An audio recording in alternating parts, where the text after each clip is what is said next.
Histogram. A histogram is a kind of bar graph that shows data in intervals. It has adjacent bars over the intervals. Look at the histogram.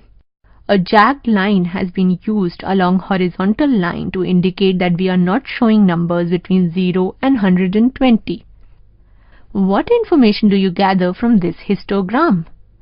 According to the histogram, 2 kids have height in the range of 120 to 125 centimeter.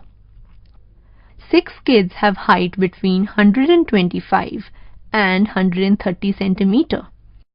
5 kids have height in the range 130 to 135 centimeter. 12 kids have height in the range of 135 to 140 centimeter.